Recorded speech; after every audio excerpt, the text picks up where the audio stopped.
Welcome in everybody to Play Like a Jet Live. The draft has come and gone, but we have scheduled release night. Well, it's already been leaked for the Jets, but we're excited to talk about it anyway. I'm Luke Grant. This is Clay. Clay, how excited are you for the Jet schedule and that dropping this morning? I was really excited. Today marks, I believe, exactly 4 months until our very first game on September 12th, if I'm not mistaken. And then seeing who we were going against, like that's one of the two teams I wanted. We mentioned that a few weeks ago. So I'm just excited, man. It makes the 2021 season real. It's like it's right there. You can grab it. You could smell it, but just not quite in our possession yet. We will dive into everything with the Jets 2021 schedule shortly. We've got Drew Gear from the Rockpile Report who will be joining us at around 8 Eastern. But first, we're going to get into some Jets news around the league this week. There were some bits and pieces that came out. Let's start off the top with Quinnen Williams. Clay had a broken bone in his foot earlier in the week. He's looking like a 10 to 12 week recovery period. Robert Anderson was the doctor who did the surgery, which I got a kick out of. His old friend Robbie Anderson doing work on the table. But Quinnen Williams' injury, do you think that's going to impact, number one, his camp? They said he may be healthy there. And do you think it may have an effect on how he starts the season? Yeah, I mean, a broken foot, you never want to hear it. Especially like he came off a really strong 2020 season. You want to see him build off it, especially get to work in with his new coach, his new teammates with Carl Lawson right beside him. I'm sure that he's going to be playing with Sheldon Rankins quite a bit. Like you would have liked to see them get some chemistry right next to each other on the line through camp, but I think a lot of it's going to be taken away from us. At this moment, now it's 9 to 11 weeks since we actually forgot to mention it last week, but yeah, so he might sneak in right before, like he might sneak in a couple weeks before the season starts. So I don't know what their plan is with him for preseason. I don't know if he'll actually step on the field there or if they're kind of just going to take it easy. But yeah, it's disappointing. Obviously, there's nothing he could have done. So I'm not blaming him by any stretch of the imagination. But you want to see, and he is our best player. I wanted to see our best player healthy, completely healthy in this new Robert Saleh system that we've all been so excited to see. And now it's kind of been taken away from us. But I mean, I'm not going to say he's not going to be productive in 2021 just because, I mean, he still is Quinnen Williams, and I still believe in him. Yeah, you mentioned playing alongside Carl Lawson and Sheldon Rankins and the importance of that chemistry up front. That's something that I think gets forgotten. When we interviewed CJ Mosley on the U Stadium Draft Show, he talked about how important it was for him to understand where each lineman likes to go. Does Sheldon Rankins like to, swim to the left? What the tendencies are? So that's going to be something Quinnen will miss in the interim for those first 10 to 12 weeks. I also think it's very important to get his feet right. He had an ankle injury and a high ankle sprain in 2019, obviously had a huge effect on his season. So making sure he's healthy, because those lower body injuries for defensive linemen with their get off can be pretty scary. So that was Quinnen Williams. Fingers crossed he will be good to go for camp. No rush there, though, for the Jets. Another piece of news today, Clay, Tavon Austin came in the building, wide receiver, been with the Rams, the 49ers, a number of teams. What was your thoughts on Austin potentially coming into the Jets wide receiver room?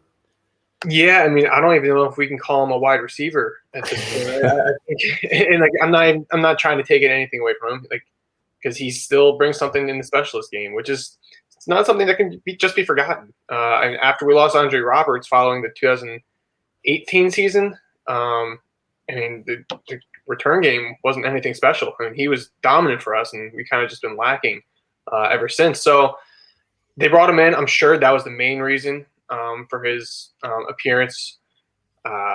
Just I don't know. I don't see him playing any offense. I'm sure he can be used. He can potentially be used as a gadget, which I wouldn't rule out. But I'd prefer to see Elijah Moore in that role. Heck, even Jameson Crowder in that role.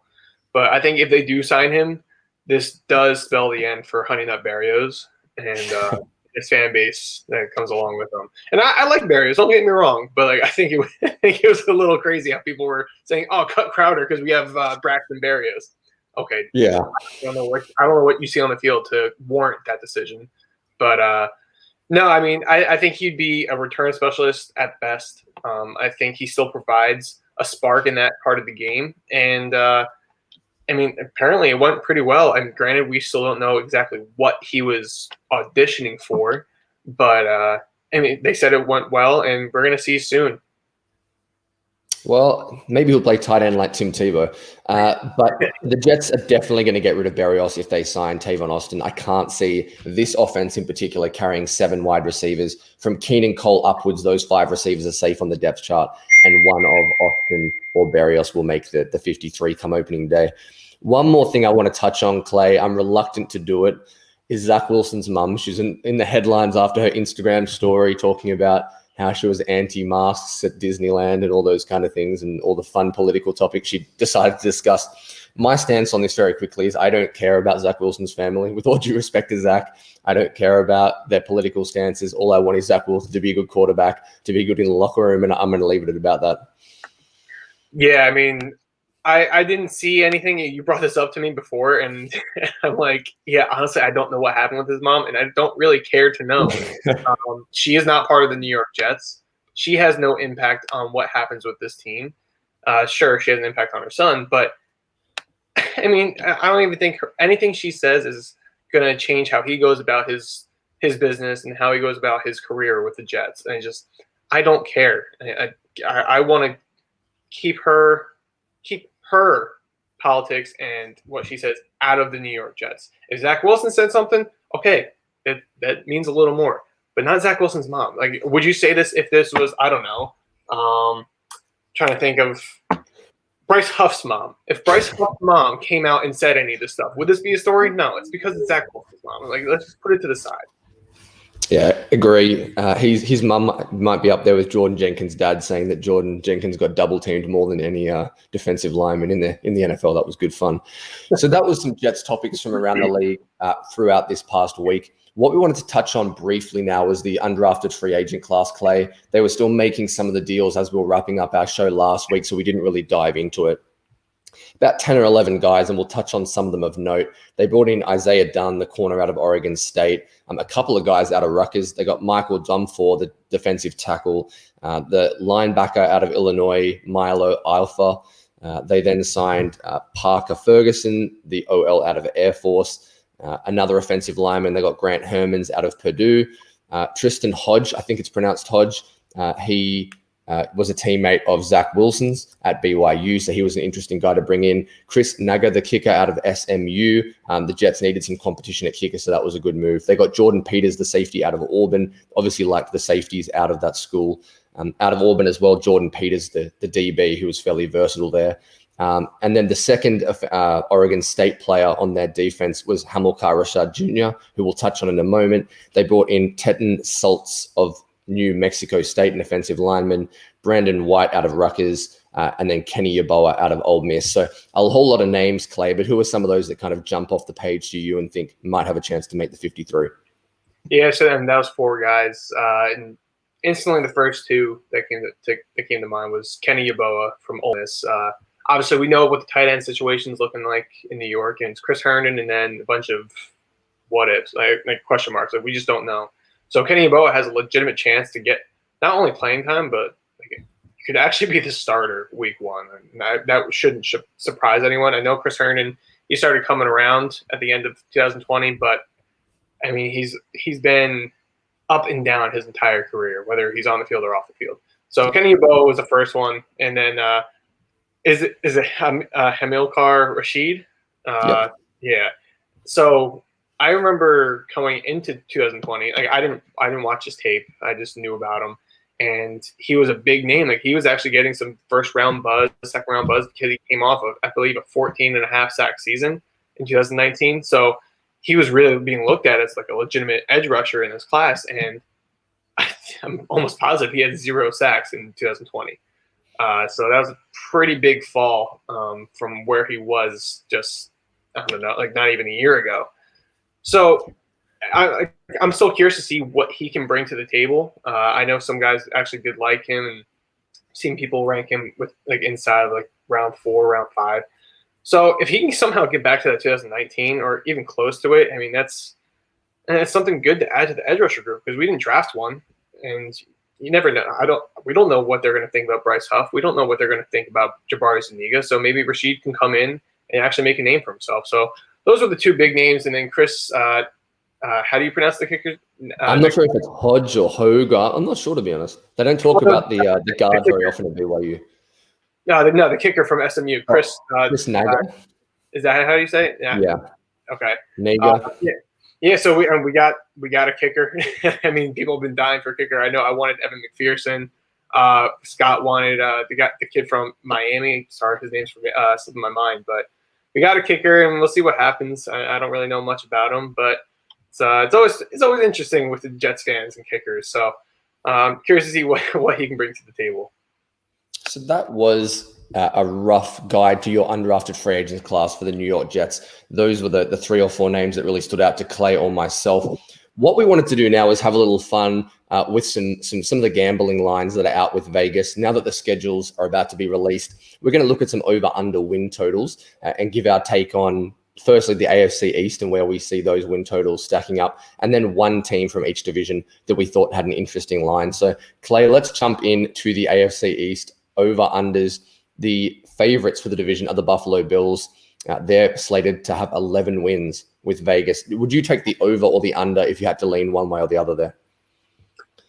Bills 11, considering that there's now an 18th game or an 18th week, 17th game, I would probably bet the over. I don't know. It's tough because we got the NFC South. Those have some pretty good teams there. You got the Saints, the Bucks, obviously coming off a Super Bowl win. The Falcons and Panthers should both be better than they were last year. Obviously, the AC. Yeah, I think I would still go over. The Bills have a really good team. Defense, coaching, offense. Obviously, Josh Allen took a huge step this past season. So yeah, I think they'll go. I think they'll end up with like 12 wins, maybe 11, right on the dot. Yeah, I think this is a horrible line. If this was my money, I would not be taking the 11 either way. I think it's a really well-positioned win total. I think I would take the over 2 simply because I don't see another team winning more than 9 or 10 games in the AFC East. Someone's going to dominate some of those series. So I think the Bills at 11 is about right, but I would lean the over 2. A couple of teams, Clay, that both had 9 wins were the Dolphins and the Patriots. Let's start with the Dolphins. Firstly, do you think they're the second best team in the AFC East today? And would you go over under on the 9 wins for the Miami Dolphins? I do think they're the second best team. I like their draft. Obviously, they're coming off a 10-win season last year. Granted, I think the record was better than how they actually played last year. So I think people can be a little misconstrued with the win total. But the Jets were obviously just so bad. It was the worst season of my fandom, and they still have a long ways to go. Obviously, they made some big strides, obviously with new coaching staff, draft, free agency. They made big strides to get into that next tier, but I don't think they're in that. I don't think they're in that range of being the second team in the AFC East quite yet. They could prove me wrong. I hope they prove me wrong, but I don't think they're there quite yet. And the Patriots, they should be better. Obviously, Bill Belichick, best coach we've seen in the NFL. The defense is so good. They're getting a lot of guys back from on their team due to COVID. Like a lot of guys opted out, so they're getting a lot of players back, especially on the defensive side. And then you gave Cam some targets, whether it's Cam or Mac Jones. You gave him some targets. He didn't have any last year. Sure, they lost Julian Edelman, but he was barely on the field last year anyway. So you get 2 tight ends with Hunter Henry, Jonnu Smith. We know that's how they want to play they want to use their offense. You got them a couple weapons on the outside. Granted, they're not the biggest names with like Nelson Aguilar and sorry, the other one's escaping me. But Kendrick Bourne. Yeah, and they're not the biggest names, but they're still better than what they had last year, even if it's minimal. I think they'll be a little bit better. So I think, I would still say the Dolphins, but ever so slightly over the Patriots and the Jets.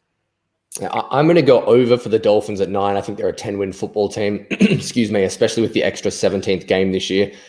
I am going to take the under on the Patriots, which is dangerous, and they're going to win 12 games now that I've said that. But I think the quarterback position is still below average. The wide receiver core is still below average. And they lost Joe Thuney, who's their best defensive lineman as well. So I think there's some regression for the rest of their offense, even though they improved the tight end position. I think the division's getting better. They're obviously playing the NFC South this year. So I'm going to go under on the Patriots. Again, wouldn't put any money on that. Let's finish with the Jets, Clay, 6.5. An interesting line, depending on how much you trust this organization and Joe Douglas and Salah. Personally, I think I'm going to go the over. I think this is a 7 to 8 win roster. I feel pretty confident about that. Obviously, I have some bias and my fandom kind of comes into play there. But I think the defensive line is top 5 or has the potential to be top 5 in the NFL. I think in his rookie year, Zach Wilson is going to play better than Sam Darnold did in any of his past 3 seasons. The wide receiver room is the best it's been since 2015. And I think Robert Saleh is going to bring a renewed energy. The Jets tend to win a lot of games with rookie head coaches. They went 10-6 Todd Bowles' first year. They won, I think, 11 games in Rex Ryan's first year. So Clay, 6.5 over or under with the Jets. Well, actually, first, I don't think I answered the Dolphins and Patriots with my over-under. So I'm going to say I'm going to go even with the Dolphins. I think they're going to get 9 wins, and I'm going to go under for the Patriots. I think they'll end up with 7-8 wins. For the Jets, I think I'm going to go over. I was a bad Jets fan last year. I bet the under before the season started. I believe they were at 5.5, maybe 6, and I bet the under. I was almost confident they weren't going to reach that. This time around, I feel a lot better. Granted, we don't know what Zach Wilson's going to do. Like, we just don't know how he's going to be in the NFL. But I have trust in him. I have trust in the coaching staff. I like the players that they brought in. I think they will get to that 7-win range, especially with the extra game. And we'll get into the schedule in a little bit, but we got the Jags, winnable. Panthers, winnable.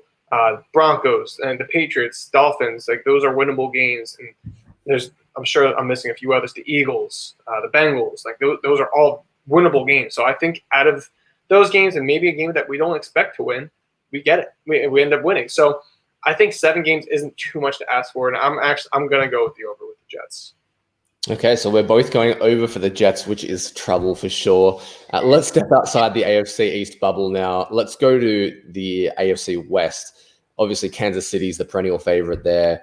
Really interesting division, but the Chargers was a line that I loved. I think it's a really interesting one. They're at 9 wins. Now, something to note, the AFC West play the NFC East this year, so that's pretty good for them. I think it's an improved division, but still one of the weakest in the NFL. I am a huge Brandon Staley fan. That defense is top 5, but every year we say, this is the season the Chargers put it together, and they managed to miss 6 extra points, lose 3 games in the last 2 minutes, and Anthony Lynn got fired because of it. I'm going to go over for the Chargers this year. Herbert in his second season, plethora of weapons. They threw a lot of assets and darts at the offensive line. I think this is the season the Chargers win, probably even 11 games. I'm going to slam the over. Not hit it. I'm going to slam the over. I think they comfortably get double digits. I think they'll end up with about 11 wins, like you said. I love Brandon Staley.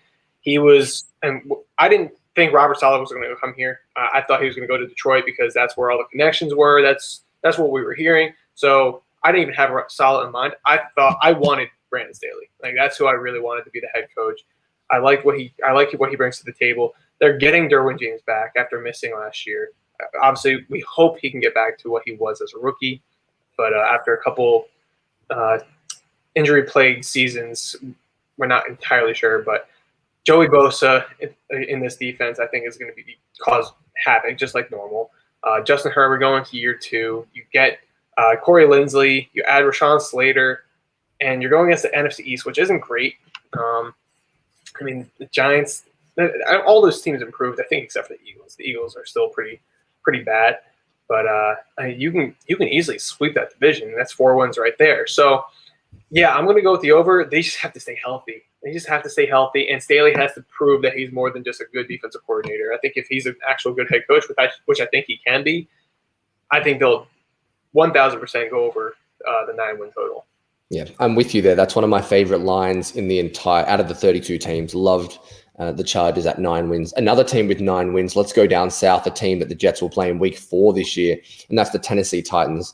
They play the NFC West this year. Very difficult division from Arizona, probably been the worst of the 4 teams, all the way up to the 49ers and the Rams. 9 wins on the Titans. I'm a little lower on them this year. Where are you, Clay, with 9 wins for the Titans? I'm slamming the under. I don't think they're going to be that good of a team this year, to be honest. And I'm not going to say Derrick Henry is going to take a step back, but it's possible. And he's taken a huge workload over these last couple of years. They took away Corey Davis. They took away Jonnu Smith. So that's 2 more targets that aren't in the offense. Take eyes away from Henry. So, and he could see a little bit of a dip, but he's still going to be, I'm sure he's still going to be a great running back. Same goes for Tannehill. I think he can take a little bit of a dip when you take away 2 of his top targets. And there's not really, obviously A.J. Brown's a beast. I like Firsker. Is that how you pronounce the tight end's name? Anthony Firsker. I do like him. I think he'll be okay. Nothing special, but I think he'll be okay. But who are the other receivers on that team? I don't off the top of my head, I couldn't really even tell you. So I don't know if the offense is quite going to be what it was. They lost Malcolm Butler, or no, they released Malcolm Butler. They released Adoree Jackson, and then they lost the safety that they traded for, Desmond King. They lost Desmond King. So that's 3 defensive backs that you're losing to a team that couldn't stop the pass on third downs. Like, their third down percentage was last in the league. And how do you expect to get any better when you do that? Obviously, you just drafted Caleb Farley, but we don't know what he's going to bring. Like, he might not even yeah, sure, he's supposed to be healthy for training camp, but can you rely on him to play all 17 games? Can you rely on him to play 7 games? We don't know. And with those back injuries, it's just I don't know. I don't think they're going to be that good. The only thing they have going in their advantage is that they're in a bad division. You got the Texans and Jags, which should maybe equate to 7 wins total. I think that's a safe bargain, especially if Deshaun Watson doesn't play. And then the Colts, I think the Colts are going to be pretty good this year. But I'm going to go under. I think the Titans end up winning 7 games or so. Yeah, they lost Arthur Smith as well, so another big step back for that offense. Some unknown around the offensive side of the ball and Ryan Tannehill. So I'm going to go the under 2 for the Tennessee Titans and their 9-win line. I put down 2 for the AFC North. Clay, I thought this was probably the most intriguing division. The first one was the Bengals 6.5. I think that's a little low when you look at those offensive weapons with Tyler Boyd, T. Higgins. They obviously added Jamar Chase in the draft at the 5th pick as well. So that was the Bengals at 6.5, and then the on the other end of the spectrum, the Browns are a 10.5 win line, which is really hard to hit the over, but they're probably one of the premier teams in the NFL right now. Where are you at on the Browns first, Clay? Do you think they're an 11+ win team? Browns, yeah, I like them. I really do like them, which is kind of weird to say because the Browns have been so bad for so long, but they're trending up. They're bringing in good players. I like the coaching staff. I think Baker Mayfield will continue to get better under Stefanski. And I think, I honestly, they might be my pick for an AFC Championship appearance. I really like what they're building in Cleveland. And yeah, I'm gonna go over 10.5. What about with Cincinnati? We touched on their offense. Still a little bit of work to be done up front on the offensive line and in the backfield on the defensive side of the ball, but 6.5, can you see Burrow dragging them to 7+ wins? I'm going to go under, not comfortably, but I'm going to go under just because, and Joe Burrow, he's coming off a knee injury, a gruesome knee injury. Yeah, the offensive weapons are there, but the offensive line is still not good. The defense is still not good. So I'm going to go with the under, but if Burrow can get back to what we saw last year, they actually might be able to sneak out a few more games and get to 7 wins. So I'm going to go under with an asterisk. Okay, well, I am going to go over for both teams. The NFC North, there's a lot of question marks in that division this year. So I'm going to take the over on both teams. I think the Steelers regress, and they're going to possibly both take 2 or 1 games against the Steelers. Let's very quickly touch on 4 NFC lines, Clay. Let's start with the NFC East. The Giants, 7 wins. They play the AFC West this year. Because of that alone, I'm going to go under. I don't like Daniel Jones. I think the AFC West might sweep them. I'm going under 7 wins for the Giants. Man, this is tough. They added some good players. I really like their draft. I'm going to go over. I think they'll most likely end up on 7 wins. But I think I think they'll end up with 7 to 8. So I'll go over if I have to pick one. Okay. This is one of my favorites. The Bears 7.5 line. The NFC North, I just touched on it. We're not sure where Rodgers is going to be. The Lions are effectively tanking, or at least not trying to win, and the Vikings have got Kirk Cousins and are a middling roster. The Bears against the AFC North, so it's a fairly tough division they play. I'm going to take the over on the Bears. Take the over. Oh man, again, this is a tough one. I mean, they made the playoffs last year with Mitch Trubisky and Nick Foles, man, like absolute doo doo. So, with that being said, 7.5 with Andy Dalton, who I think he can match their level of play, and Justin Fields, I think he can exceed their level of play. They lost one of their better defenders in Kyle Fuller. I'm going to go over. I think there'll be a team around 8 wins. So we're both over. Perfect. That's the Bears. This is one that I think most people are going to say over to, but I'm on the under and feel pretty good about it, at least to push it worse. That's the Saints at 9 wins. Now, obviously, the Saints had a terrific record with backup quarterbacks over the last couple of years, be it Jameis Winston, Teddy Bridgewater, in games that Drew Brees didn't play, Taysom Hill. They play the AFC East this year, which I think is going to be a really good division. I don't think there's a weak team like you see in the AFC South or a couple of the other divisions in the NFL. I think their offense is going to take a step back. I think they lack the deep threats that Jameis Winston likes to throw to, and their defense will be good, but I'm not sure they're going to win more than 8 to 9 games. Yeah, the Saints are tough. We spoke a little bit about this earlier. I think their defense is still really good. Granted, we'll see what the cornerback situation is like. I know Lattimore, he got arrested. Was facing a felony, so he might get suspended for a few games. They didn't really, and they addressed it in the draft with Paulson Adebo, but I'm not entirely sure how he's going to be as a rookie. And then obviously Drew Brees is gone, even though they've been very successful without Brees. I'm going to go. I'm going to go over. I barely. I think they'll go 9-10 wins. I believe in Sean Payton, and I still really like that defense to get them some wins. The last one, I am cheering with my heart here, maybe not my head. I'm going to take the under on Seattle, 9.5 wins. The Jets own Seattle's first-round pick in 2022. I think that the offensive line isn't a whole lot better. It's probably the worst secondary in the NFL, maybe after the Jets.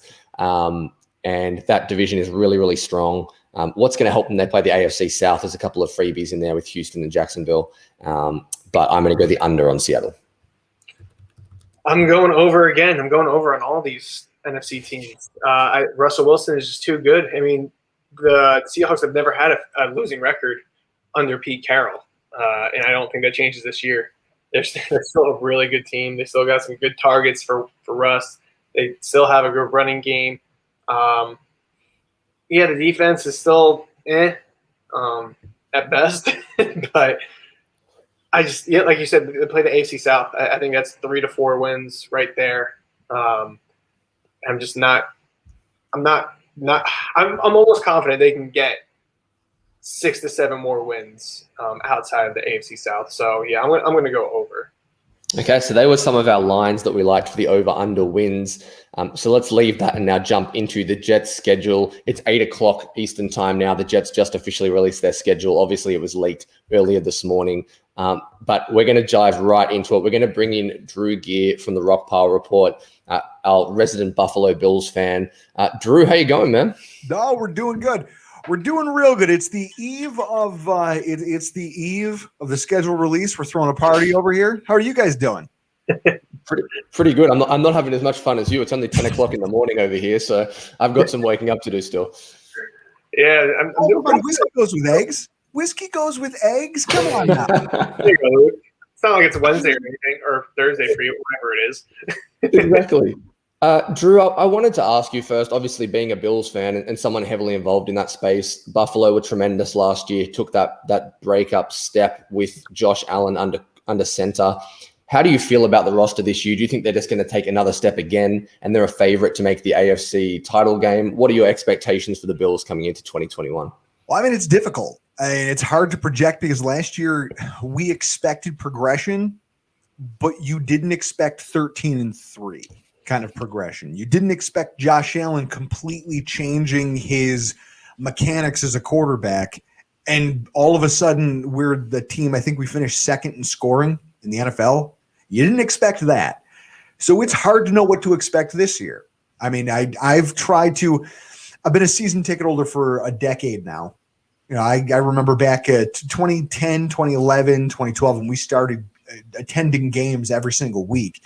And obviously I survived our almost 18-year drought?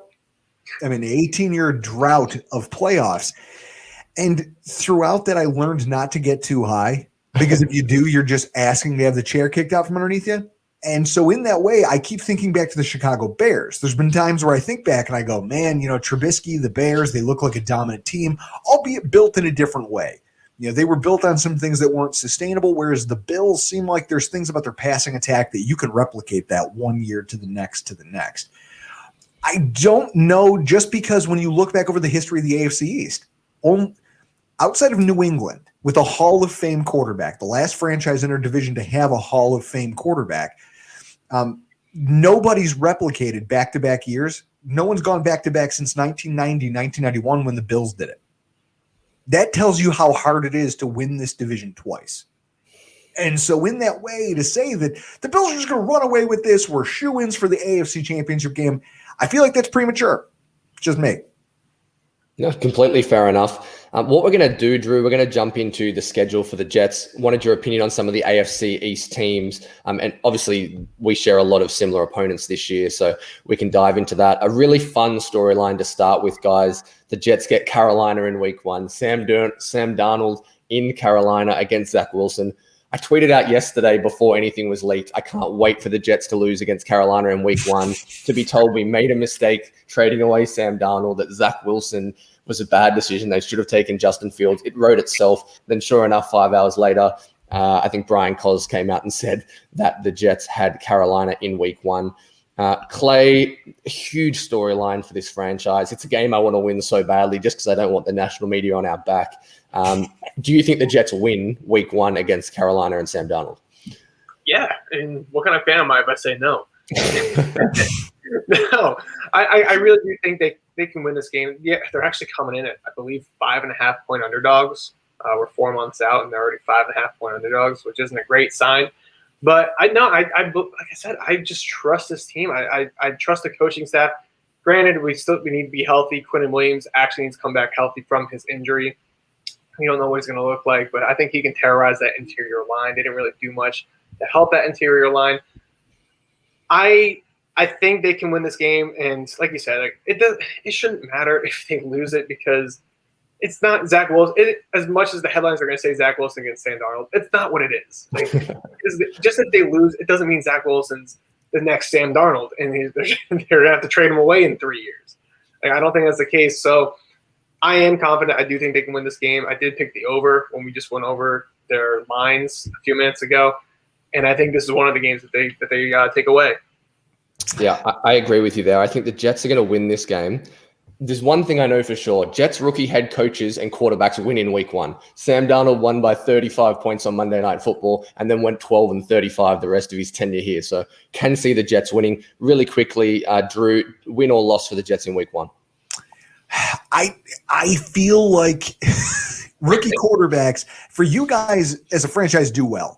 Rookie quarterbacks on the whole, when you look at the way that they trend in the NFL, week 1 and week 2 are sometimes often their best weeks, typically because there's no tape. There's no tape for coordinators to really, when you're game planning for a rookie quarterback, it's why Bill Belichick is so good at it. It's why his winning record against rookies is so astounding. Because as soon as you get a couple games of tape, you can identify what their strengths and weaknesses are. And unfortunately, because they're rookies, they don't have the ability to quickly pivot their game to doing something different than what they're comfortable with. You saw that. You've seen it with Josh Allen. Just think back of all the rookie quarterbacks Bill Belichick has steamrolled over the years. That's how he's done it. Is he takes away your strength and says, I'm going to leave this other thing wide open. I just don't think that at this stage of your development, you can go get that you can go do these things. With you guys playing this team with no tape, they have no idea. None of us know what Zach Wilson is. And that's almost to Carolina's detriment. They don't know how to prepare for this. Meanwhile, the Jets very much know how to. There's enough tape on Sam Darnold out there you can kind of see what his strengths and weaknesses are. Now, whether they can make good on those, I don't know. But Carolina doesn't seem like a strong team to me this year. I mean, I think Vegas has them listed as the third. I think they're close, either third or fourth with Atlanta as far as where they're going to finish in the NFC South this year. So with that in mind, I'm really not afraid of them. And I think that if Robert Saleh can come in and have the energizing effect that you guys are hoping he has, that it sounds like he's already had with some of the players, I don't see any reason why the Jets can't win this game. Okay, so that was Carolina, and you mentioned Bill Belichick and how difficult it is to face him as a rookie quarterback and his record against them. That's who the Jets have for their home opener in week 2. Wanted to ask you quickly, Drew, number one, do you think that the Patriots are the second best team in this division? And secondly, do you think this is going to be a bit of a blowout to the Patriots with what we just talked about? I don't. And here's why. The Patriots spent a lot of money in free agency. They did a lot of things, which is unorthodox if you think about how the Patriots have conducted business. The Patriots are a team that have gotten by for 20-something years with a Hall of Fame quarterback, being able to cover up for a lot of the warts on their roster. And last year when they lost that, you saw all of that laid bare. Okay, that came to the forefront like, oh, wait a minute. Obviously, they were missing some pieces. Donta Hightower, Patrick Chung. Those guys aren't nobodies. I think they each have multiple Super Bowls with the Patriots. Mm-hmm. But with that in mind, the Patriots, it all comes down to you're going to put these guys on the field, but what does your offense look like? You have no wide receiver talent, but you never did. Tom Brady just played so well that he could get production out of them. Cam Newton cannot. He illustrated that painfully last year. So if your idea is that you're going to trot out Cam Newton and let Mac Jones marinate on the bench, which is probably where he belongs. I mean, I say that as an Alabama fan. Mac Jones needs to sit for a hot minute. Then you're going out there with a quarterback who's not really that much of an aerial threat. They did spend a lot of money on tight ends, but at the same time, you guys have some decent safeties. I mean, you guys are going to have decent safety play. You have a good defensive line. You can mitigate some of what they do, and the rushing attack is what's supposed to carry them, but you guys have a front seven that's built to kind of mitigate that. I mean, with former Alabama player Quinnen Williams, who I am still just in love with. I mean, I hate the fact that between the Dolphins and the Jets, you guys get most of the good Alabama players and we get the ones who suck. But with that said, I think that that's a closer game than people are giving it credit for. Do I think you guys will win? It's hard because Bill Belichick is one of the great coaches, and you're starting a rookie quarterback against a guy who has predominantly steamrolled rookies. But I think in terms of the roster quality, they spent a ton of money. Who knows how long that takes to acclimate? Who knows if Cam Newton, does he get better? Or is this just do we get to watch another year of his slow descent into hell? I think ultimately that game's a lot closer than it looks on paper right now. Clay, you had the Jets starting 1-0. Are they 2-0 heading into week 3? I'm going to say no. I want to give them a win against the Patriots, especially on my birthday weekend. I think they lose a game like he mentions, and we've been talking about it for a while. Bill Belichick is he's just amazing, especially against rookie quarterbacks. And I just don't know if the offense can do enough against that defense because they are getting a lot of guys back. We mentioned it earlier, and Drew just mentioned it. They're getting a lot of guys back. I actually have his record. It's 21-6 against rookies. What is it? 21-6. Yeah, I think we can count that as 22-6. In my opinion, I think they'll win this game. I'm not going to say handedly. I think it'll be a close game because I think we do match up with them well, especially our defense and their offense. We don't have great receivers. We don't have great corners. They don't have great receivers. They have good tight ends. We have good safeties, and we just drafted a couple linebacker safeties that I think were brought in to cover said tight ends. Yep. And obviously we're getting C.J. Mosley back. We have a good defensive line. They have a good offensive line. I think we can kind of just cancel each other out where I think we match up with them pretty well on offense. I think it's just that their defense is going to not overpower our offense, but kind of just take more control. Yeah, I agree. I think Bill Belichick is the tiebreaker there. So I have the Jets 1-1 as well. I think he'll make Wilson throw a lot over the middle of the field, which is something he didn't do a ton at BYU. They may play 2 high safeties and really force him to play in between the hashes. So let's say 1-1. I'm going to put the next 3 games together, gentlemen, just because they're out of division games. So we're at Denver versus Tennessee at MetLife, and then at Atlanta in London, which is a Woody Johnson special for sure. I'm going to say the Jets go 2-1 in this span. I see them losing against Denver primarily because their defense is really good, but I think they have too many offensive weapons for our back 6 or 7. And then I see them winning against Tennessee and Atlanta. Clay, we just touched on Tennessee. I think they're a team that's going to be in decline this year, especially on the offensive side of the ball, losing the OC, losing a couple of wide receivers.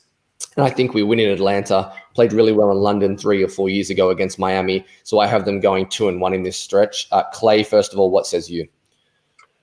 Yeah, I think I'm going to agree with you. I wanted to give them the win over Denver, but I do think Denver's defense is pretty good. Their secondary is good. They just added a couple of big pieces. And, I think, don't get me wrong, again, I think it's going to be a close game, but I think Denver takes that one. And then we're going to beat the team that lost Arthur Smith and beat the team that got Arthur Smith. I think we're gonna show him why he wanted to come here and we just didn't want him. So yeah. I think the Titans, they're gonna struggle a little more this year than they have in the last 2. I think we take that one at home, and then going out to London. Thankfully, I didn't want to see them in London, but thankfully it's not a home game for us. It's an away game, so we kind of have an advantage in that sense. So we have 9 home games, 6 away games, and then 1 neutral. So it kind of works in our benefit a little bit. And so I think we kind of Woody goes back to his 4-year home and gets the W. Drew, I got a question for you. I think you only play one of those 3 teams this year, being Atlanta. But out of Denver, Tennessee, and Atlanta, which 3 of those teams do you think is the most dangerous and can potentially make the playoffs this year? So we play Tennessee and we play Atlanta. We play both of them. And it's really hard because you have 2 dramatically different teams. I mean, in Tennessee, and both of them are undergoing a ton of turnover, right? You've got Atlanta that's in the middle of – Atlanta's in that place no team wants to be in, where you're old, you're really old, and you're really young. And you don't have a whole lot in the middle. And you're trying to rebuild the team, but you don't want to get rid of your aging quarterback, or you couldn't. I mean, I don't know what efforts were made to shop him, but there was rumors about it. So you don't really know what there was going on there or what they're going to be this year. It's like when you're growing a beard and you're in that weird in-between phase where it hasn't quite become a full beard, but it's more than stubble, and it just kind of makes you look homeless. That's the Atlanta Falcons as a football team. And so in that way, they don't scare me at all. Tennessee is interesting because Tennessee is the team. I mean, you guys signed Corey Davis, which you stole that weapon from them. When you look at their roster from last year, they lost, their number 2 receiver in targets, their number 3 in Jonnu Smith. Adam Humphries was their 4th, and Khalif Raymond was their 5th. So they've lost most of their targets from an offense that wasn't really built around the pass, but needed guys who could play off play action well. Guys with big catch radiuses, guys who are physical down the field, because that's what their offense was predicated on. Now you've lost that. You're going to try to replace it in a single offseason with some kind of ad hoc free agents and some rookies. I just think their offense now only has one real weapon, and that's Derrick Henry. And that makes them, like you saw in the playoff game where they lost to the Ravens, the second that Corey Davis exited that game, their offense ground to a halt. They had nothing. They become very easy to defend because if you can double A.J. Brown, they don't have any pop. In that way, their team doesn't scare me at all. I think they're the weakest of that group. Yeah, and I really agree with that. Sorry, Luke. I just want to mention the receivers and we were talking about it earlier, and you kind of just alluded how they just lost all their top receivers except for A.J. Brown. I'm looking at the depth chart on our lads. Their left receiver is Nick Westbrook Ikhine. I don't even know who that is. I've never heard that name. And then the slot receiver is Josh Reynolds, who they got over from Los Angeles. And I think he'll be They have a whole group of names that aren't established. And that's the downfall for the Titans this year, is that They made when they made their AFC Championship run, they did it on the back of ridiculous defensive performances and running the ball down people's throats while lulling them to sleep with that play act. You know what I mean? Like they lull you to sleep with the run that you have no choice but to sell out for. And then they play action you to death. When that dried up on them this past season, they had nothing. And then it looks like it's only going to get worse from here because they're not getting any better. And Ryan Tannehill, when you ask him to be a stand in the pocket, scan the field, stand there for 3.5 seconds, buy a little time with your legs and deliver downfield, he's failed as a quarterback. He's only really had NFL success running this play action heavy offense and 1 year of play action heavy offense under Adam Gase in Miami. So in that way, I just feel like they're set up for failure this year. Yeah, I think that's fair enough. The Jets obviously have the bye early in the season after their trip to London. So they have the bye in week 6. Then they have fantastically 12 games straight in a row with the Thursday night football in there. So there is an extended weekend where they'll have 10 or 12 days in between games. But after the bye, they then go to New England. We already touched on the matchup. I'm going to chalk that up as a loss. Clay, are you in agreement there? Yeah, I think they got 0-2 against New England this year. Okay, we won't go any further on that one. Weeks 8 and 9 are against non-divisional opponents again. We play Cincinnati at home, which is a game I think we're going to win. We touched on the receiving core in Cincinnati, but the rest of their roster just isn't good enough to me. Their offensive line is going to have trouble with our front 7, particularly our front 4. I think they're going to eat against Joe Burrow and that offensive line. And their secondary may have difficulty matching up to our guys with Corey Davis, Crowder, Elijah Moore, and Denzel Mims and co there. So I'm giving us a win against Cincinnati. And then in Indianapolis, the Colts, we play on Thursday night football in their building in Indy. That's going to be a tough one, Clay. Yeah, I'm in agreement again. So far, we're eight games in, and we're 8 for 8 in agreement. So, yeah, New England, they're going to lose. I think they're going to lose that game again. Cincinnati, and you did mention that their secondary might struggle with our weapons. I think our secondary is going to struggle with their weapons. They already had T. Higgins. They already had Tyler Boyd. And now they're bringing in Jamar Chase. They have Joe Mixon out of the backfield. We're hoping, as a fan of Joe Burrow, I'm hoping he gets back to what he was. So that offense does have a lot of firepower, but I'm confident that the defense will get to Burrow and get in his face, and it won't matter how good your receivers are because he's just not going to have enough time to throw. That's what my hope is. And by that time, we should have a more than healthy Quinton Williams, especially with his foot. And we don't have that other edge rusher opposite Carl Lawson, and I'm still okay. And I think Vinny Curry, a rotation of Vinny Curry, John Franklin Myers, and I'm still holding out hope for my Gator, Jabari Zuniga.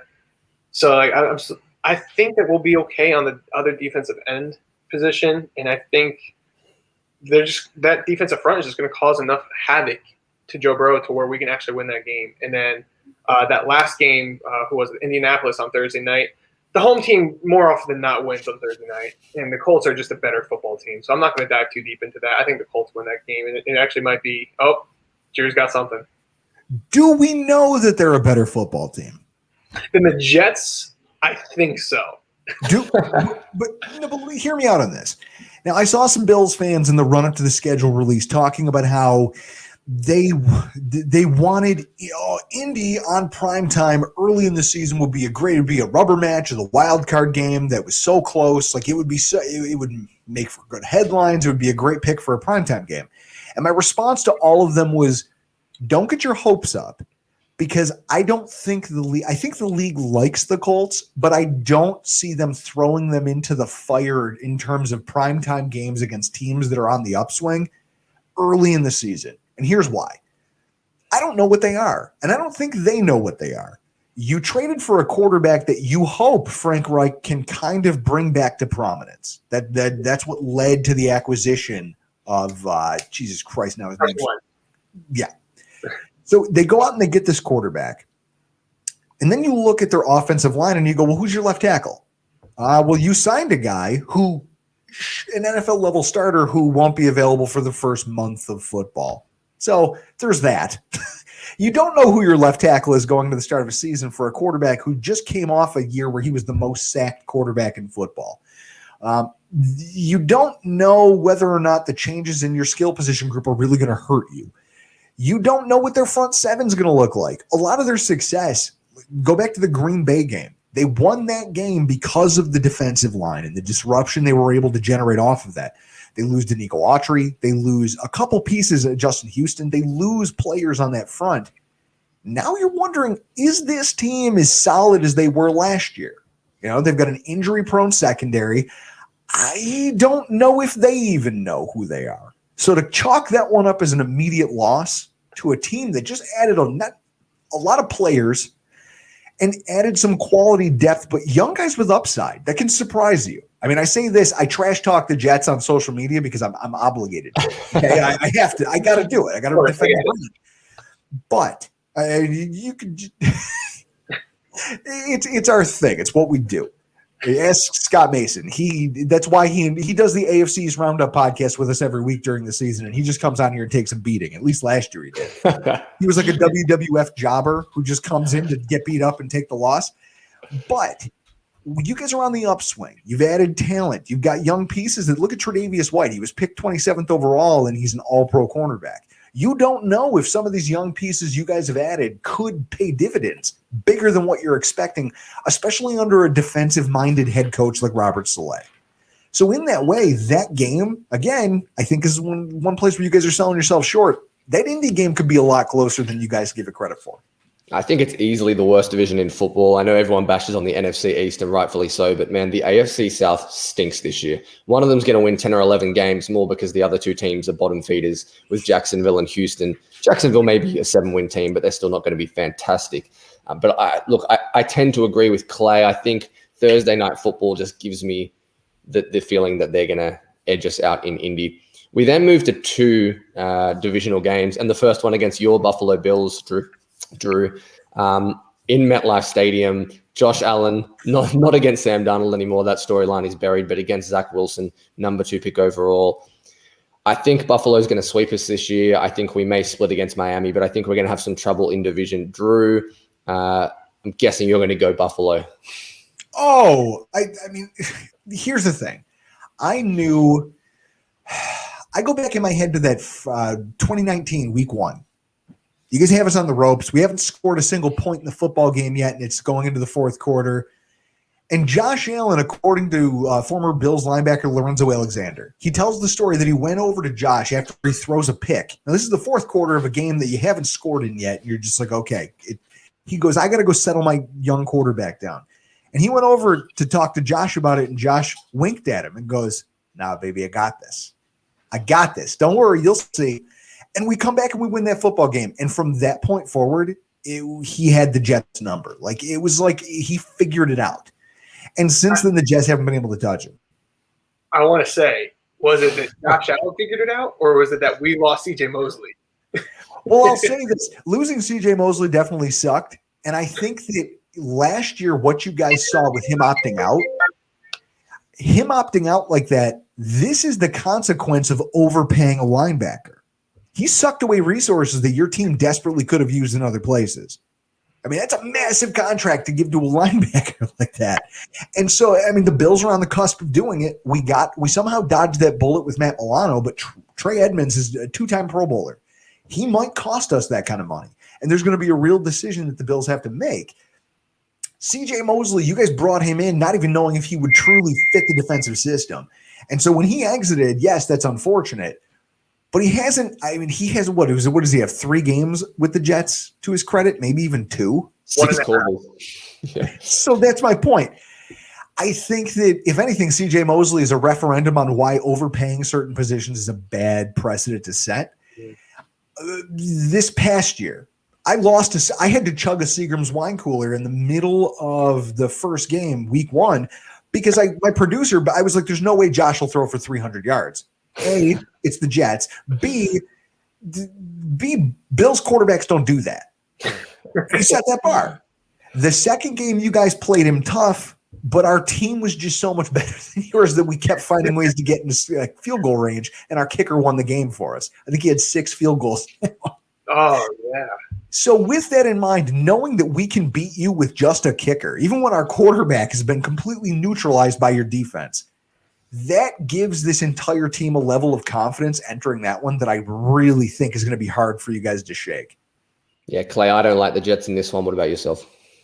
I think it's probably 34-13 Jets, if I had to put a number on it. Jets? I think the Bills, they do have our number. They actually played them close, so I don't think it'll be like a huge blowout. But I do like the Bills, and unfortunately, I gotta give them the win. Sorry, Luke. But and then. Did we get into the Dolphins one, or are we going to that one? Not yet. For those keeping tabs at home, the Jets are 0-3 in their division, so that's a fantastic start to the Zach Wilson era.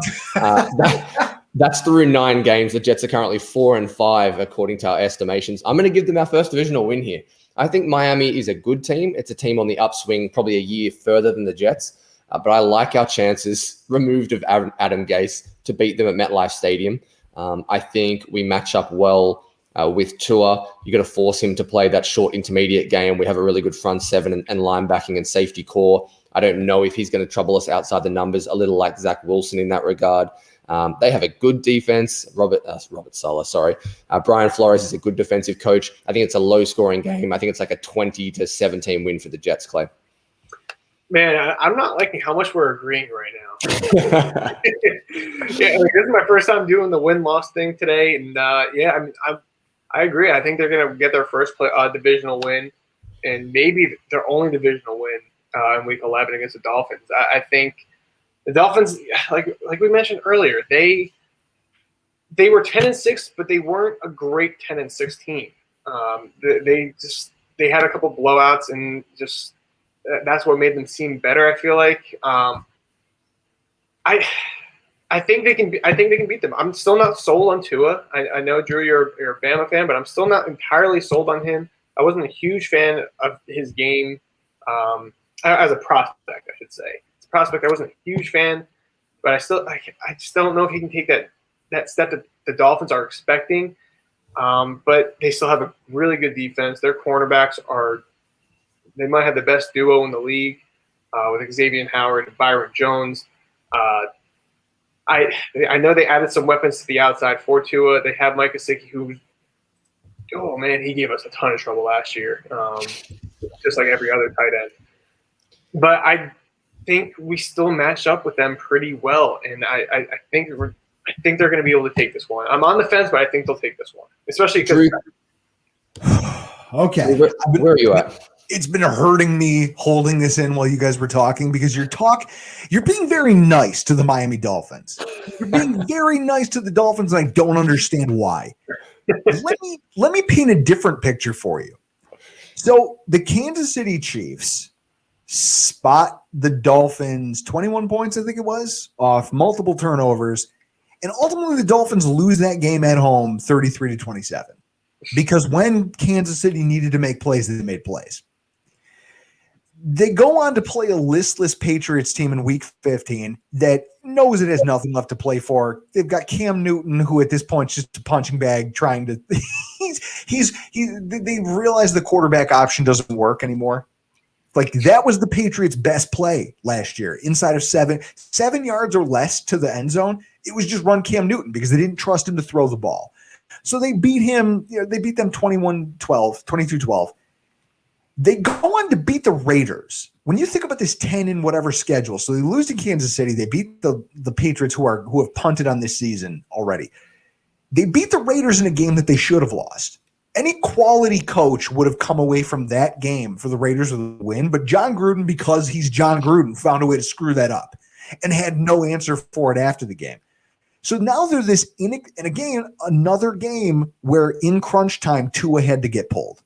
Right? Another game where your rookie quarterback has to get pulled off for an old man with a beard. The Amish rifle has to come off the bench and save the day again. Like, at some point, like, this is crunch time for your franchise. This is where your young quarterback should be taking the reins and leading your team to victory. And instead, he's watching as somebody else goes out and does it inexplicably. So then they roll into Buffalo with the league's #1 scoring defense. Number one in the NFL. And everyone goes, well, the Bills have nothing to play for. They're going to rest their starters at some point. Miami should win this game. Before halftime, the Bills score 26 points. And then they bench their starters, and Matt Barkley comes out of the tunnel with Antonio Williams, some guy that even Bills fans had never heard of, starting at tailback. And that offense goes on to hang another 26 points on the Dolphins. And their fantastic, amazing defense and this awesome job that their coach has done. And Chris Greer, their GM, is a genius, and he's assembled all this defensive talent. And you got punched in the mouth. That beating was so bad that they went from number 1, not to number 2, not to number 3, but all the way to number 4 because of one game. And you watched a team quit on its coach. They quit on him. Now, the question is, can you fix that in a single offseason? They shipped out Shaq Lawson. They inexplicably cut Kyle Van Noy after he signed a 4-year deal there. There's problems brewing inside that. Like, that's the thing. That's not the sign of a functional franchise. I don't care what you say. You signed a guy long-term who's friends with the head coach. That's why he's there. He's the coach's guy. And now he's gone? You sign a guy to a 3-year, $13 million a year deal, and then he's inexplicably shipped out of town for an old Bernardrick McKinney. I think he's like 35 playing linebacker. That doesn't make any sense. This Dolphins team is this enigma that I think gets a lot more credit than it actually deserves. I would love nothing more than to see you guys just whoop up on it. just take them. If you could win by 10, it would be the greatest thing the greatest thing I saw all season. You heard it here. Yeah. Yeah, sorry. I just want to say, you said it. One of the first things you said when you hopped on here is that you learned not to get too high because you didn't want to get taken down too far. I think I'm going to speak for myself. I think I can speak for Luke. I feel like that's the route we're taking too. We don't want to get too high, and that's why we're trying to make the Dolphins sound better, because we don't want to look that much worse if and when the Jets lose, because that just happens. That's what we're just accustomed to as Jets fans. I'll tell you, as a guy who watched a football team that literally missed the playoff for almost 2 decades, that sucked. And I know what that feeling that you guys have is. But what you have to understand is that this division is being reshaped as we speak. Yeah. Like right now, the Buffalo Bills were on top last year. Okay, they swept the division. But beyond that, there's a lot that's up for grabs there, because Miami seems like they tried to they did that thing that they tried to fast track their growth. They spent a lot of money. They spent a lot of draft capital. Is that going to pan out, though? Because most draft picks don't. I mean, I think, was it Peter King? There was somebody out there who had the stat that at least 53% of all first-round draft picks aren't on the team in their upcoming free agency cycle. They leave. Whether because they busted, whether because they were too good and the team couldn't afford them, it doesn't matter. The reality is that not all drafts, like you draft a haul of players, that doesn't mean they're all going to be good for you. The same way you go out and got 2 free agents and all of a sudden they're not on good free agents, quality free agents, and they're not on the Miami roster anymore because of the decisions of the coaching staff and GM. I just don't know what they're building. They're trying to do things that boost the confidence of this young quarterback. But if you're trying to build a house on sand, this whole thing could easily fall apart. This game, Miami against the Jets, could be the start of it. So the Jets are 5-5, and I am going to do something that I can't actually believe. They play Houston and Philadelphia. So they're at Houston and then against Philadelphia at MetLife. The Jets are 7-5 right now for me. I don't know how we got here. I really don't know. I stumbled on 7-5 somehow. But Houston is a disheveled franchise. They brought in a head coach to be the punching bag for one season. I don't think David Culley's going to get much more than that, which is no knock on him as a coach. But pulling someone out of the obscurity as a wide receiver coach from Baltimore, Deshaun Watson, that whole scandal. So I see us beating them. And then Philly. This is the season we beat Philadelphia. Not once in franchise history have the Jets beaten the Eagles. We were 3-1 a few years ago in 2015 with Fitzpatrick heading into Philadelphia at MetLife Stadium, and we got blown up. We got destroyed. I think Darren Sproles somehow had 2 touchdowns that day. This is I'm saying 7-5 the Jets. Where are you, Clay? I don't know how I got here. We're agreeing too much. I mean, honestly, the Texans, they might be just the worst team, especially if Deshaun Watson isn't on the field. So I have to give the Jets the win in that one. And I don't really want to dive too deep into the Texans game. I just think the Jets are a better team, and the Texans suck. And I'm sorry. Going on to the Eagles, I think it will be a tougher game. The Eagles are not a good team either, and I'm not going to give them any credit like we were trying to do with Dolphins. They're a good team. And I think this is the year. 2020 and 2021 are weird years. This is the year that weird things happen. The Jets getting their first win against the Philadelphia Eagles is weird enough where I think it will happen. And I think the Jets are just, honestly, I think they're just a more talented team than the Eagles. It's weird saying that because they just won a Super Bowl 3 years ago, but I don't believe in Jalen Hurts. I like the guy. Really nice guy, but I just don't think he's an NFL quarterback. And I think Robert Saleh is he's really just going to dominate in that game. Drew, cover your ears because Alabama quarterbacks are getting a hiding in the podcast today. Sorry about that. I'll tell you this: Alabama quarterbacks suck in the NFL. That's a fact. I mean, with Terry Bradshaw, no, not Terry Bradshaw. Joe Namath. Joe Namath is probably the last one who actually made an impact in the NFL. The rest of them just kind of exist. They float around the league. They're in the ether, but none of them matter. It's hilarious to me that Tua, Mac Jones, Jalen Hurts, like this is the Alabama quarterback renaissance, and they're all the same flavor of mediocre. It's like vanilla ice cream. But like, hey, this brand of vanilla ice cream has real vanilla bean in it, so it might be slightly better than mediocre. When I take a look at the Eagles roster, Travis Fulgham, who was good, I mean, if you're a fantasy football player, he did some nice things for people. Jalen Reagor, I mean, people loved his upside, but there again, that's the nature of the draft. People fall in love. Oh, this guy, he could be this universal player for you, a satellite weapon. How often does that work? They got Devonta Smith, another Alabama guy who I love. I think he's the guy who made me understand just how fast Lamar Jackson is. I never understood why Lamar Jackson was so effective because I go, this guy can't throw worth a damn. He's awful as a quarterback throwing to wide receivers. Why is it that no one can tackle him in the open field if you know he's going to do it? And then I watched Devonta Smith play, and I go, oh, when you're that fast, just no one can get the angle. It's just all about tackling. And I mean, me playing football, I played line. I was never in space. I was rarely ever out in space trying to break down and make a tackle. Watching people just whiff game after game after game on Devonta Smith and watch him rattle off all of this stuff, it was incredible to me.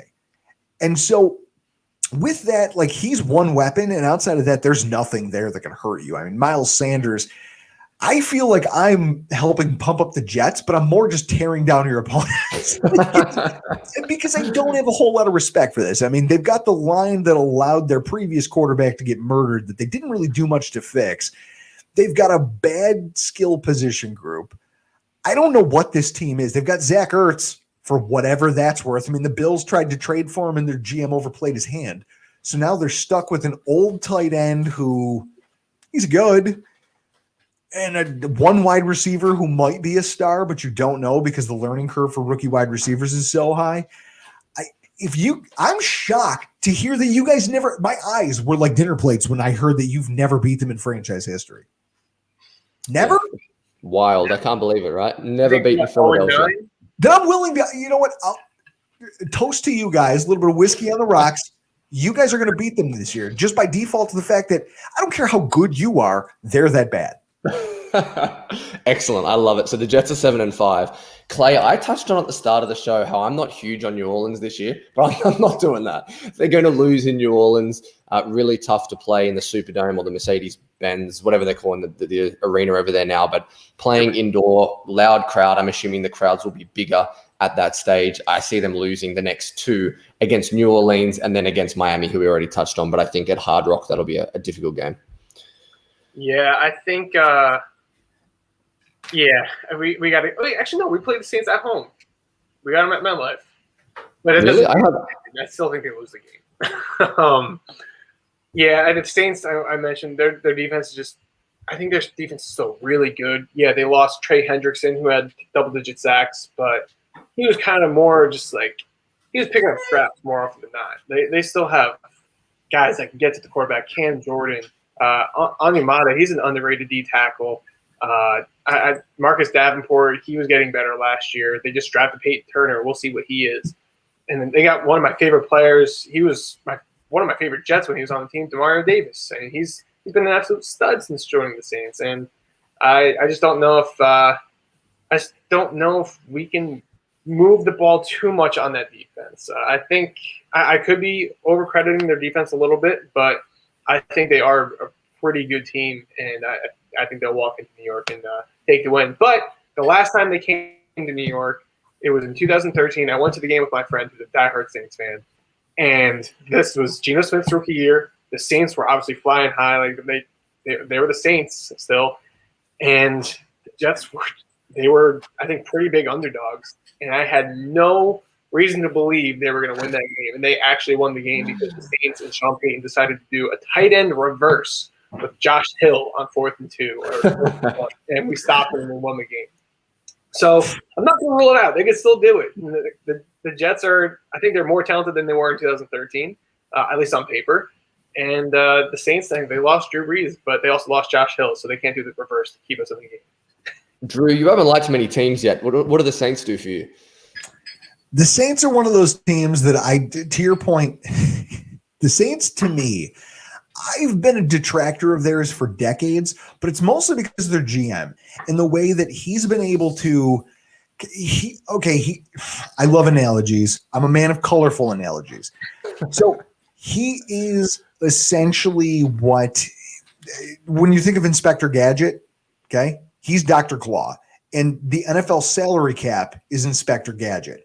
The salary cap has been threatening to catch him for decades, and he's just been escaping it every year. Like, I got away with one, and I'm going to re-engineer some contracts, and I'll come back next year and field a competitive team.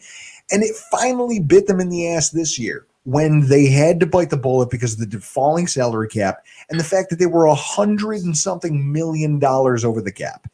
They had to hemorrhage talent. They had to. They didn't have a choice. So they pared down that roster in a lot of different places that I think it's going to be hard for them to find the depth that they once had. And I think that later in the season, the Bills play them on Thanksgiving. You guys play them week 14. I think by that point, their quarterback situation is going to be figured out in terms of whether it's Taysom Hill or Jameis Winston. Jameis Winston's the guy he's very turnover prone.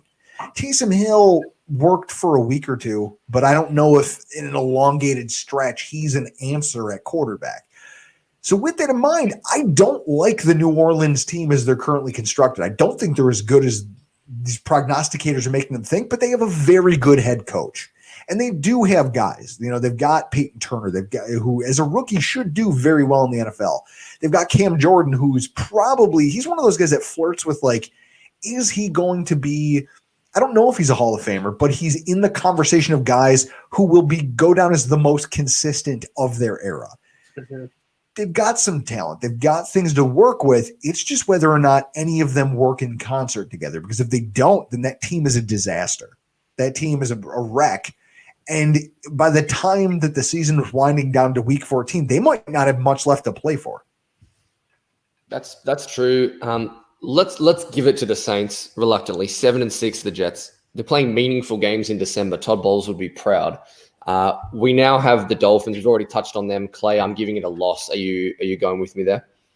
Yeah, I'm going to go with a loss. Okay, so we're 7-7 now, heading into the last 3 weeks of the season. And this, from a scheduling perspective, was my least favorite game on the Jets schedule. Having Trevor Lawrence versus Zach Wilson, number 1 in the draft versus number 2 in week 16 was such a waste to me. In all reality, you're probably going to have the Jets and the Jaguars both out of contention then. Some of the hype will have died down. I wish this game was earlier in the season. But in saying that, I still like the Jets here.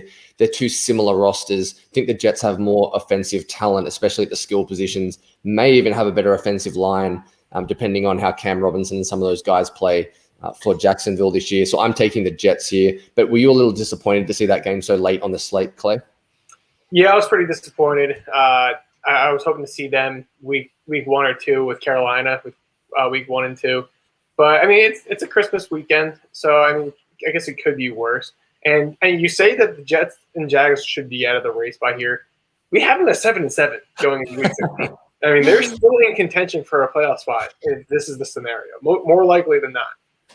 And if they win, like we both think they're going to win, they're 8-7, which means they potentially could get to 10-7. And like, that's honestly, I just want them to be competitive through my birthday, and I'm at the end of September. So if we end of December and us be competitive, I'd be more than happy with it. I think that they are a better team than Jacksonville. Jacksonville, I didn't really love their draft, to be honest, after Trevor Lawrence. Like, you draft Travis Etienne and you immediately say he's your third down back. What is the issue? Like, how does that happen? Like, you just brought in James Robinson as a UDFA last year, and he was top 5 in rushing. Why are you drafting a running back in the first round in the first place? Like, I understand they wanted Kadarius Toney. That was their guy, and the Giants traded back and they drafted him at 20. But why go Travis Etienne? Like, honestly, they might have been able to get him at 33. Like, why not try to go somewhere else at 25 and just try to, I don't know, help the team actually be better rather than hit on the one position that they're actually pretty decent at with James Robinson and Carlos Hyde, even though neither of them bring like that dynamic speed that Etienne brings. Like, he's a completely different player, but I just didn't understand that. And then going Walker Little, I didn't like what Jackson was doing. Honestly, yeah, I'm a Gator fan. Yeah, Urban Meyer did some great things with Florida. I don't think he's going to be a great NFL head coach, and I'm not buying where they're going. Obviously, Trevor Lawrence could potentially take them places, but I'm taking the Jets here. We're going 8-7. I think their offense, their off-season stunk. I think they made some terrible decisions. Drew, what did you think about Urban Meyer in Jacksonville and then their draft after Trevor Lawrence?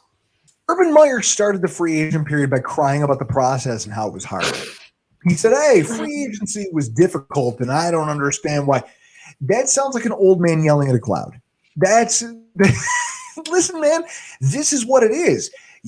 And no one has any pity for you. There's no sympathy here. I think Buddy Nix had one of my favorite quotes Buddy Nix, former Buffalo Bills GM. He wasn't great, but he had one of my favorite quotes, which is, I'm not going to stand up here in front of you people, because he was talking to the media. He goes, I'm not going to complain to you because you don't care. He goes, same way I don't complain to my wife. She doesn't want to hear it. He goes, I'll complain to my wife. She doesn't want to hear it either. Nobody wants to hear me complain about the things that are hard about pro football because it's a game, and nobody wants to hear that. In that way, Urban Meyer, you dropped the ball here. And then you go into this draft and the Bills float this narrative that, hey, we're going to trade up for Etienne if we can. So they pull the trigger early, to your point, Clay. Like, you're wondering why they did it. The Bills, it was being floated out there that the Bills were working teams to see if they could trade up and land themselves Travis Etienne, knowing kind of in the back of their head that, like, he wanted to join those two players. And it's almost like they forced Urban's hand. And that's a weird thing. Like, you got not only in free agency, but also in the draft. This is just one of those things I think has disaster written all over it. Like, I don't like Urban Meyer. I don't think ever since he ran away from the SEC, he ran away from the SEC because it was too tough. And then he shows up in the Big Ten. He goes, "Wow, this is better. I feel better. I'm not sick anymore. I think I can come back and coach." And he still doesn't win anything because he's not that good. So I don't know what he expects to accomplish here at the NFL level, but I think that's a mess. Actually, just want to bring up. Sorry, Luke. I just want to bring up one thing before we move on to the next couple games. We're missing one huge headline here. This is the revenge game of Tim Tebow. The fact that whole narrative even exists is further proof that Urban Meyer is in over his head. He's lost. And then Pro Football Talk, the headline today. Well, Urban Meyer says he's got a real decision to make with his tight end group this season. No, you don't. You've already made your decision. Yeah. You're that dumb. Theme of today's podcast: Drew does not like your football team. That's what we're getting out of it today. Run that headline. We play like a Jet live. Well, I'll say this: our brand is the pettiest, hardest drinking Bills podcast that exists. I think I've represented both of those things well, but the reality is that I study the game of football out of just mania because I feel like if I can make it make sense over decades of losing, I had to find a way to make it make sense. And then we one day turned it into a podcast. And then our team started to get good. And I was like, oh, this is how good teams are built. These are the mistakes bad teams make. And when I see them, I don't pull punches because I don't have to. I don't get paid for this, so it doesn't matter. That is fair. So I'm going to cut us off a little here, guys, because we're running a little long. But The Jets are going to finish with 2 losses to end the year. They're not going to beat the defending Super Bowl champions, Tampa Bay. I think that's going to be a loss, even though we play them in MetLife.